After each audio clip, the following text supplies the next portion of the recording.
Ecuadorian journalist and filmmaker Oscar Leon has been following Arizona's particularly harsh immigration law enforcement for 3 years.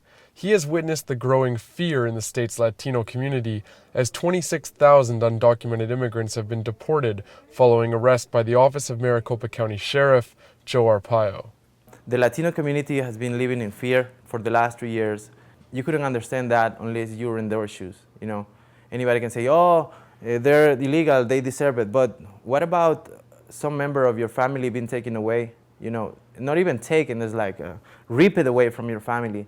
Then the family that stays at home, they're all terrified. Imagine the kids when your dad won't make it home tonight. How a kid feels when the mom doesn't show up anymore. The Phoenix suburb of Guadalupe has been hit particularly hard by the raids. Where we are standing now is a district of Guadalupe, which is pretty much the Mexican side of town. And this is a plaza where it used to be like a kind of like a popular party. 2 years ago when I came for the first time, you could see a lot of people walking by and like little games and like food, and it was like pretty much like a Mexican plaza down there.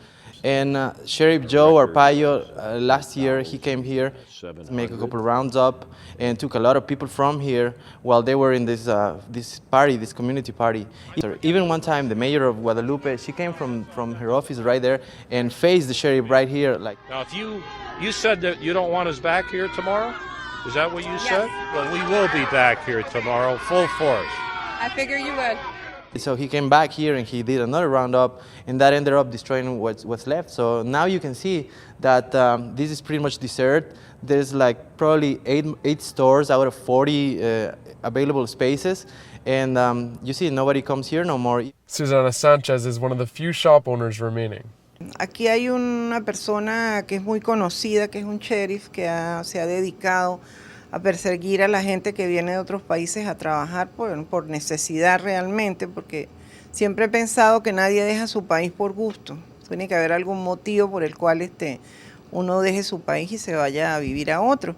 Nosotros hemos perdido muchísimos clientes que se han ido preocupados porque pensando en que los deporten y tienen sus niños aquí, se han ido familias completas, se han llevado. I want everybody to know, if you come to this county, Maricopa County, Arizona, and you commit the crime, you're not going to live nice.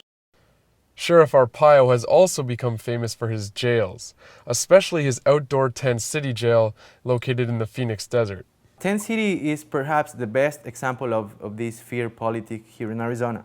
And not only because the name and because in the summer it's so hot that literally you could go and fry an egg in the pavement in the street.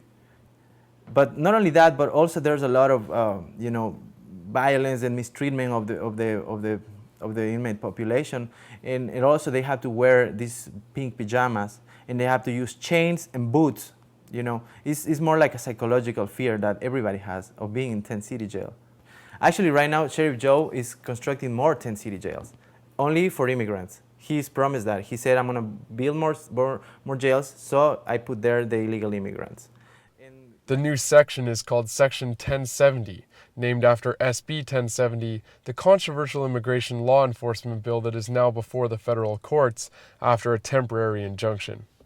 Fear, it's not a symptom of what's going on here. I think fear is the goal they want to achieve. Because proponents are very open about this goal. They call the policy attrition through enforcement.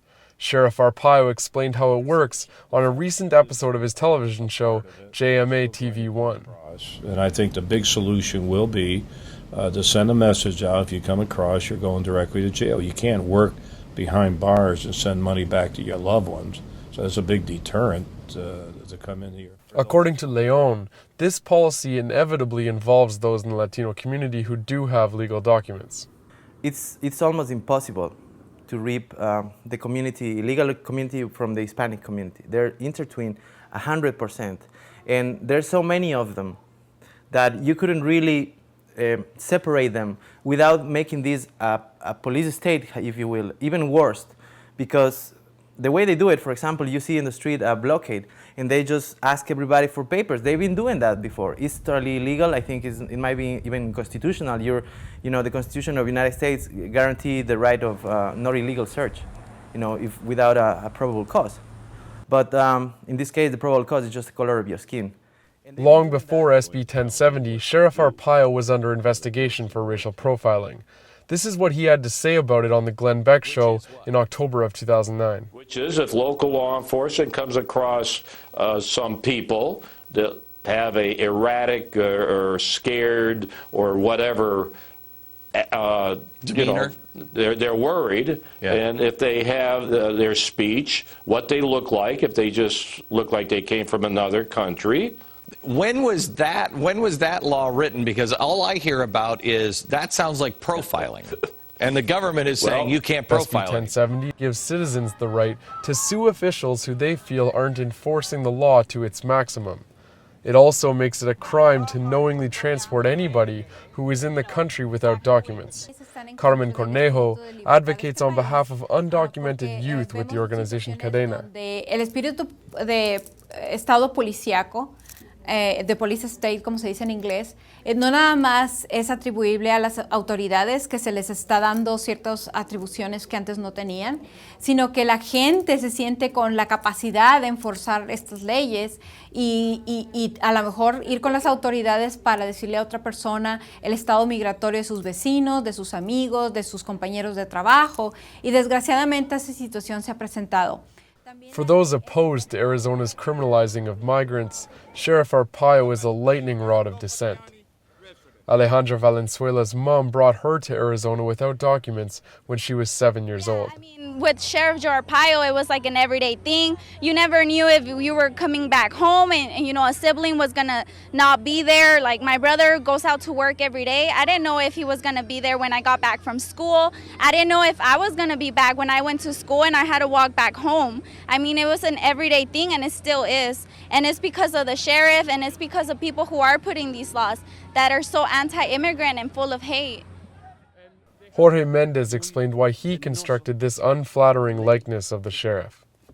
16 de julio, cuando salió la edición de Arizona Capital Time, hay una foto en la primera página donde aparece Arpaio con unos binoculares muy grandes y en el título menciona en inglés Open Season.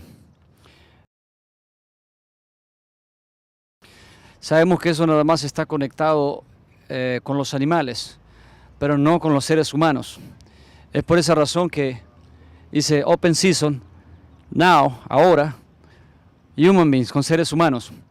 A few minutes after our interview, Mendez was stopped by one of Arpaio's deputies while leaving the anti-SB 1070 vigil, apparently for not making a full stop. He was let go after just a few minutes. Pero le mostré la licencia, me pidió el seguro y la registración, pero como vio que tengo ojos azules y parezco anglo, ya no me pidió nada más, solamente con la licencia. Si hubiera tenido yo el pelo negro, mi piel oscura, no me hubiera dejado ir.